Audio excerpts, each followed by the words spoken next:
What up, friends? I care. And today we're going to be reviewing Rex Orange County's newest album, Who Cares?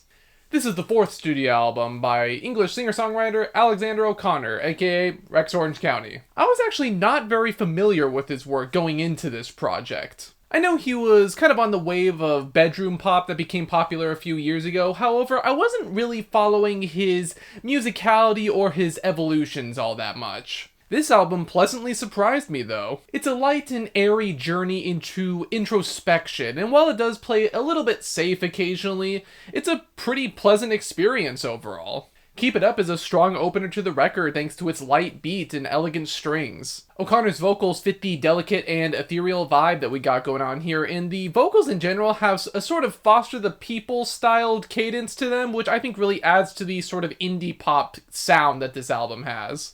The chimes and the bass are a nice backbone to the tune, I think, and the contrast between this light and airy instrumental and the lyrical themes about trying to push through depression is a pretty engaging combo, I have to say. Open a Window is yet another elegant song, this time featuring Tyler the Creator. Fittingly enough, this instrumental actually sounds like it could come from Tyler's Flower Boy or something, and I really do like the huge groovy beat and bass presence that this song has. O'Connor's vocals are smooth and flow so well over this beat, and this extends to Tyler as well. The addition of the piano is funky and soulful, and Tyler just sounds at home over this thing, man. Like, this duo is killer. It's probably one of the catchiest songs on the record too, so it definitely stands out. Worth It is yet another super catchy one, with O'Connor kind of, again, showcasing his powering through depression and accepting that it's okay to give up or to feel like you have to tackle this problem another day. The strings back the emotional weight of this track, and they also kind of balance the bubbly main beat, as this is essentially the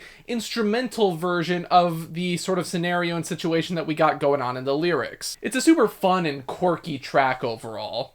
Amazing is a groovy little bop that's complete with strings, some simple guitar picking, and these spacey synths and background vocals. It almost feels bittersweet in a way, like you're looking back on an ex, or you're trying to reconnect and rekindle a lost love or something.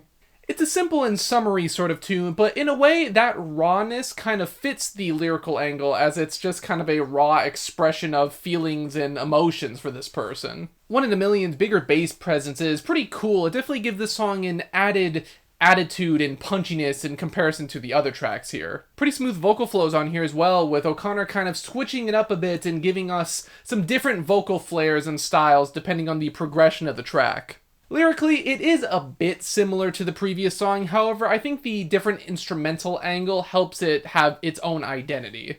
The bouncy vocal cadence alongside these swelling strings also helps. If You Want It is definitely one of the weaker tracks on this record, mostly due to the instrumental and beats largely feeling static and less lush in comparison. The beat in general feels fairly rigid overall. It has this sort of dance pop aesthetic to it with that bass hum, but in a way it just kind of makes it feel out of place and a bit generic. The vocals also don't really seem as expressive compared to some of the other songs on here, and the effect that's placed on the vocals isn't enough of a stylization that really feels worthwhile. The chorus is also fairly repetitive on this one, and it's used far too frequently for my liking. 7 AM is another sort of quirky song, but I think it is actually grounded in its relatability and humorousness. The piano and the bass definitely give off the impression of like that fuck up vibe. However, I do think that the introduction of the beat and the strings give it a sort of personability that helps us relate to O'Connor in this scenario.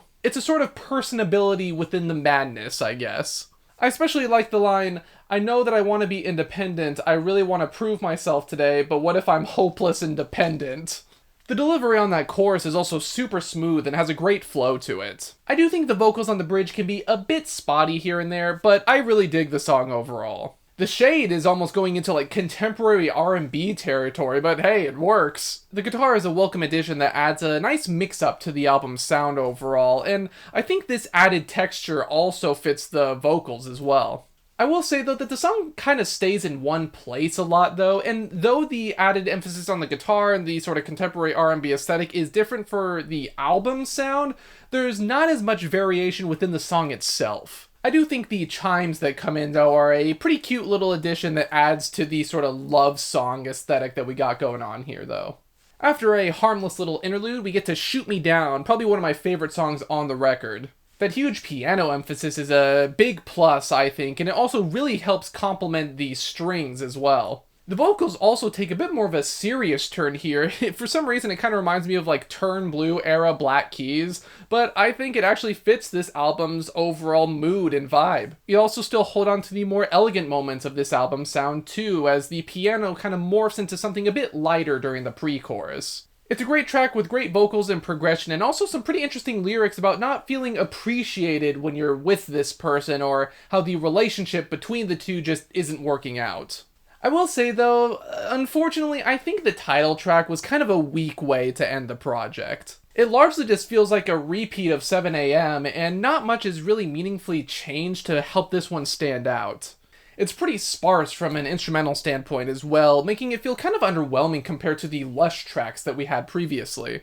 Overall, it's fine, but it's kind of a basic way to end the project, and the lyrics also aren't really anything worth writing home about. This was a fun and enjoyable album on the whole, though. It's not the most adventurous thing out there, however, it does know its sound, and it does it well. While I do think there was a good amount of mileage that was got out of this aesthetic, it does feel fairly one note at times, especially as we go into the second half. However, I do really think that O'Connor's personality and relatability shine through in this project, and the instrumentals were still lush enough to propel the album forward. The vocals were expressive, the lyrics were grounded, even if a bit simple at times, and the overall vibe just feels like a summer bop. I hope he takes the sound further in the future and isn't afraid of kind of messing around and experimenting with it.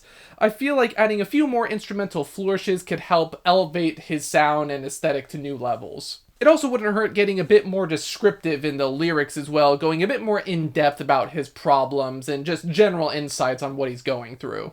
All in all, though, I'm feeling a strong 7 on Rex Orange County's newest album. Of course, we do still have to talk about album covers on this show, and overall, even though it's not really my personal aesthetic, I think this is a pretty solid album cover. It definitely has that sort of indie pop cadence to it, I think, with the warm colors, the sort of quirky imagery of him playing with the dogs and stuff like that. I feel like it also kind of does show a sort of uncanniness, like he's trying to hang out with these dogs to make himself forget about something, which is kind of like what the lyrics are about, trying to power through depression and try to be happy and stuff like that. The only thing I would change is the text. I think the curved text is kind of outdated. You don't really see that a lot anymore. It kind of takes me out of the cover a little bit, so I feel like just putting it very simply over his head, maybe a thinner font too to give it a more elegant touch, that would have looked a bit better than what we got. But of course, those are just my thoughts on this newest album by Rex Orange County. What did you guys think? Do you think this was a pretty interesting evolution for him, or are you kind of missing his older, more fuzzy and bedroom pop oriented aesthetic? Let me know. Be sure to like, comment, subscribe, ring the bell if you care about me, and until the next one. Farewell.